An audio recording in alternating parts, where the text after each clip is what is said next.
हाँ तो प्यारे स्टूडेंट, आई होप कि आप लोग अच्छे होंगे और अपनी पढ़ाई मन लगाकर कर रहे होंगे।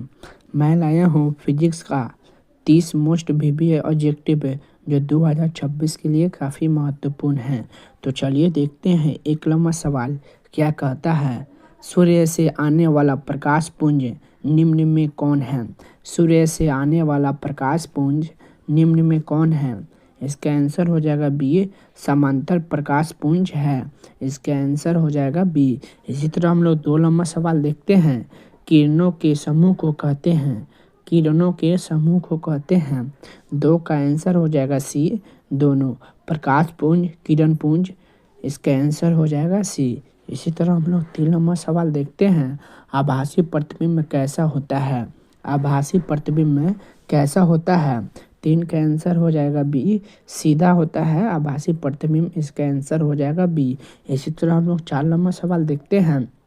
उत्तल दर्पण में आवर्धन का महत्तम मान है। उत्तल दर्पण में आवर्धन का महत्तम मान है। 4 का आंसर हो जाएगा सी, 1/2 होता है। इसका आंसर हो जाएगा सी।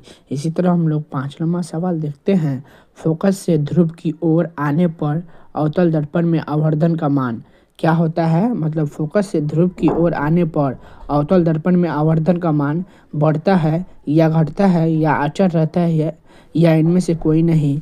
5 का आंसर हो जाएगा ए, बढ़ता है। इसका आंसर हो जाएगा ए। इसी तरह हम लोग 6 नंबर सवाल देखते हैं। यदि अवतल दर्पण का निचला आधा भाग टूट जाए तो प्रतिबिंब बनेगा। यदि अवतल दर्पण का निचला आधा भाग टूट जाए तो प्रतिबिंब बनेगा। 6 का आंसर हो जाएगा सी, कम तीव्रता पर बनेगा। इसका आंसर हो जाएगा सी। इसी तरह हम लोग 7 नंबर सवाल देखते हैं। वायु का निरपेक्ष अपवर्तनांक वास्तव में होता है। वायु का निरपेक्ष अपवर्तनांक वास्तव में होता है। 7 का आंसर हो जाएगा बी, 1 से अधिक होता है। इसका आंसर हो जाएगा बी। इसी तरह हम लोग 8 नंबर सवाल देखते हैं। निम्नलिखित में से किसका अपवर्तनांक सबसे कम होता है? निम्नलिखित में से किसका अपवर्तनांक सबसे कम होता है? 8 का आंसर हो जाएगा सी, पानी का अपवर्तनांक सबसे कम होता है। इसका आंसर हो जाएगा सी। इसी तरह हम लोग 9 नंबर सवाल देखते हैं। एक प्रकाश किरण एक समतल दर्पण पर लंबवत आपतित होती है, परावर्तन कोण का मान। एक प्रकाश किरण एक समतल दर्पण पर लंबवत आपतित होती है, परावर्तन कोण का मान होता है। 9 का आंसर हो जाएगा डी, 0 डिग्री होता है। इसका आंसर हो जाएगा डी। इसी तरह हम लोग अगला सवाल देखते हैं। 10 नंबर सवाल। अवतल लेंस द्वारा प्राप्त प्रतिबिंब होता है। अवतल लेंस द्वारा प्राप्त प्रतिबिंब होता है। 10 का आंसर हो जाएगा डी, इनमें से सभी। इसका आंसर हो जाएगा डी, छोटा भी होता है, सीधा भी होता है, आभासी भी होता है। इसी तरह हम लोग अगला सवाल देखते हैं। इससे पहले my YouTube channel new life classes को सब्सक्राइब करके बेल आइकन को ऑन कर दे और इसका पीडीएफ चाहिए तो व्हाट्सएप ग्रुप में जुड़ जाए इस नंबर से कंटेंट करके। इसी तरह हम लोग देखते हैं 11 नंबर सवाल। वायु में अभिसारी लेंस हैं। वायु में अभिसारी लेंस हैं। 11 का आंसर हो जाएगा सी, कांच का उत्तल लेंस। इसी तरह हम लोग अगला सवाल देखते हैं। 12 नंबर सवाल। मानव नेत्र में किस प्रकार का लेंस पाया जाता है? मानव नेत्र में किस प्रकार का लेंस पाया जाता है? 12 का आंसर हो जाएगा ए,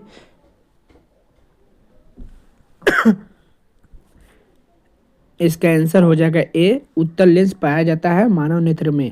इसी तरह हम लोग 13 नंबर सवाल देखते हैं।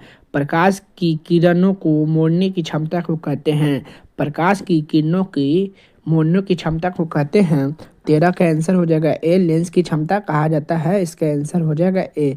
इसी तरह हम लोग 14 नंबर सवाल देखते हैं। जल की एक गोलीय बूंद में व्यास के अनुदिशा आपतित प्रकाश की किरण की कितनी बार अपवर्तन होगी? जल के एक गोलीय बूंद में व्यास के अनुदिशा आपतित प्रकाश किरण की कितनी बार अपवर्तन होगी? 14 का आंसर हो जाएगा डी, 1 बार होगी। इसका आंसर हो जाएगा डी। इसी तरह हम लोग 15 नंबर सवाल देखते हैं। लेंस में मुख्य फोकस की संख्या होती है। लेंस में मुख्य फोकस की संख्या होती है। इसका आंसर हो जाएगा बी, 2 होती है लेंस में मुख्य फोकस की संख्या। इसी तरह हम लोग 16 नंबर सवाल देखते हैं। समतल दर्पण द्वारा बना प्रतिबिंब होता है। समतल दर्पण द्वारा बना प्रतिबिंब होता है। 16 का आंसर हो जाएगा बी काल्पनिक होता है समतल दर्पण द्वारा बना प्रतिबिंब, इसका आंसर हो जाएगा बी। इसी तरह हम लोग 17 नंबर सवाल देखते हैं, सरल सूक्ष्मदर्शी में किसका उपयोग होता है। सरल सूक्ष्मदर्शी में किसका उपयोग होता है, 17 का आंसर हो जाएगा डी, उत्तल लेंस का उपयोग होता है सरल सूक्ष्मदर्शी में। इसी तरह हम लोग 18 नंबर सवाल देखते हैं, अवतल दर्पण में आवर्धित काल्पनिक प्रतिबिंब बनाने के लिए वस्तु को कहाँ रखा जाता है। अवतल दर्पण में आवर्धित काल्पनिक प्रतिबिंब बनाने के लिए वस्तु को कहाँ रखा जाता है। 18 का आंसर हो जाएगा ए, फोकस और ध्रुव के बीच रखा जाता है, इसका आंसर हो जाएगा ए। इसी तरह हम लोग 19 नंबर सवाल देखते हैं, किस दर्पण की फोकस दूरी चिन्हों की परिपाटी के अनुसार ऋणात्मक मानी जाती है। किस दर्पण की फोकस दूरी चिन्हों के परिपाटी के अनुसार ऋणात्मक मानी जाती है। 19 का आंसर हो जाएगा बी, अवतल दर्पण की फोकस दूरी चिन्हों के परिपाटी के अनुसार ऋणात्मक मानी जाती है, इसका आंसर हो जाएगा बी। इसी तरह हम लोग 20 नंबर सवाल देखते हैं, निम्नलिखित में से किस लेंस को अपसारी लेंस कहते हैं। निम्नलिखित में से किस लेंस को अपसारी लेंस कहते हैं। अवतल लेंस को अपसारी लेंस कहा जाता है, इसका आंसर हो जाएगा ए। इसी तरह हम लोग 21 नंबर सवाल देखते हैं, फोकस दूरी 20 सेंटीमीटर के अवतल दर्पण की वक्रता त्रिज्या होगी।